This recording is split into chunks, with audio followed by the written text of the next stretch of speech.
Well, it certainly seems like there is another Sankey road in the making. This time around in Home Minister R. Ashok's constituency, Padmanabh Nagar, BBMP has awarded a 32 crore rupees contract for a project that involves felling of another 221 trees for the construction of a flyover. There's a report. The Bruhat Bengaluru Mahanagara Palike is going to axe 221 Ashoka trees for the construction of a flyover at Kittur Rani Chennamma Circle in Home Minister R. Ashok's Padmanabh Nagar constituency. Sources revealed that BBMP has already awarded the contract for the 352-meter 4-lane flyover to Nagarjuna Construction Corporation and set a time frame of 18 months for its completion. Though the 32 crore rupees project was to be executed in 2009, it had to be shelved due to opposition by former Prime Minister H.D. Devegowda. The JDS leader allegedly opposed the project because his daughter stayed near Devegowda petrol station from where the flyover was to start, and construction work would cause traffic jams and pollution in the area. Now with the Home Minister pushing for construction for the flyover, the project has received a fresh lease of life. A senior BBMP official on condition of anonymity said, BBMP had dropped the project because Devegowda had expressed unhappiness about it, but now the traffic pressure on the road has increased.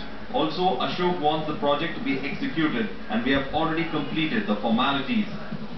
The BBMP has identified 221 Ashoka trees to be cut in order to make space for the flyover.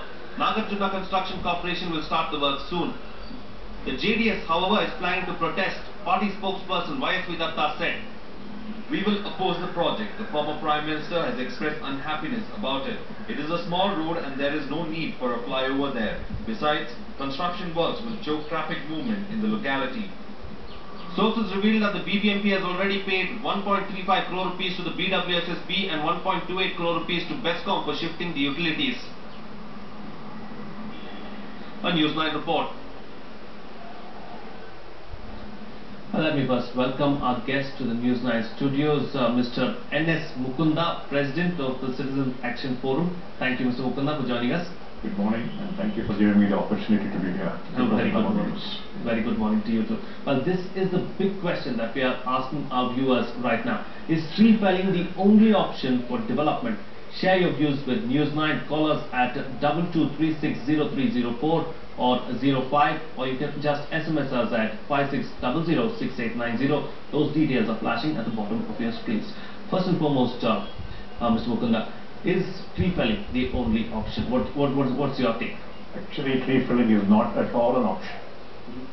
If at all, it becomes very imperative to cut the trees as an exception. Then a lot of care has to be taken to see that the trees are replanted on the same road.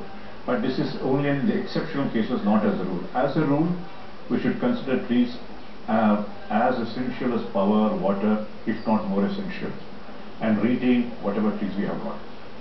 Losing the tree cover for the sake of widening the roads, which will solve the problem for hardly 1 or 2 years. Look at the fate of roads that they have widened now. Seshadri Road, not Luktanga Road, this Platform Road, all these roads. Within 2 years they are back with full of traffic, increased volume of traffic, no trees, so increased levels of air pollution, sound pollution. So it doesn't solve the problem. The solution lies elsewhere and not in cutting trees. What according to you is the solution? There are a lot of points to be considered by BBMP. First of all, allowing parking on main roads, arterial roads.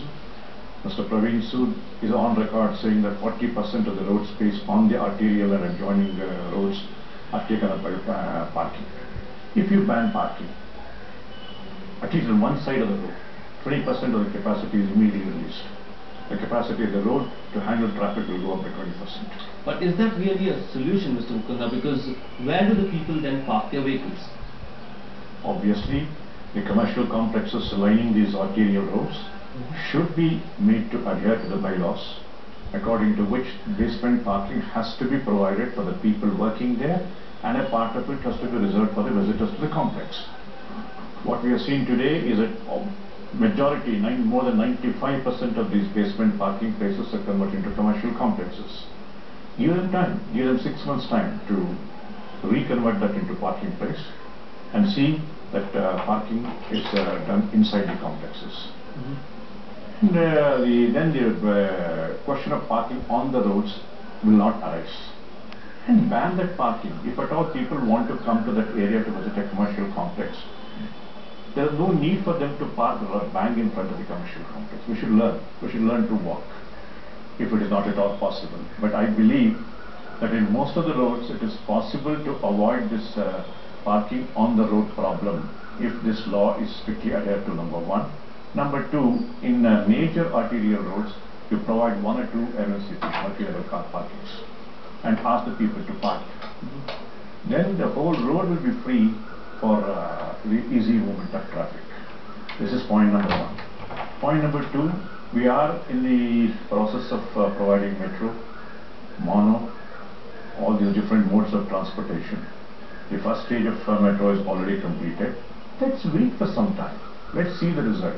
The world over, it has been proved the most efficient, the most environmental friendly way of solving traffic problem is by moving commuters by trains. Road traffic is not at all the solution for that. Take the case of a developed economy, developing economy, wherever you go, trains are given the prime place in a multimodal transport system. So let's do that first and then study the traffic pattern. But before even coming to know what exactly is happening or how the traffic is going to get reduced on account of metro and all that, we are simply going ahead. Look at the recent case of Sankey Road, where it was not required to widen the stretch from Kaveri Theatre to Basham Circle, and now they want to widen it from Basham Circle to that 18 cross junction. Even that is not required because the traffic increase there is temporary due to the building of an underpass on CNR junction. Once that is completed, the traffic will automatically come down. When some development, for example, metro is going on, people are suffering on account of that for 2-3 years, but they are giving and bearing it because they know that if the metro comes, there will be relief for it. Like that, we should also wait. So waiting is an option. We'll try and see if other roads work, and only then we'll go for something that is as drastic as cutting trees, is what you're saying. See, now this project was supposed to kickstart in 2009, but now again it seems to have risen again after R. Ashok has come out and spoken about it per se.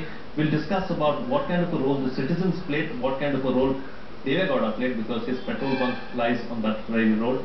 We'll talk about that, but before that, let me just ask the big question yet again. Is tree felling the only option for development? You can share your views with News9.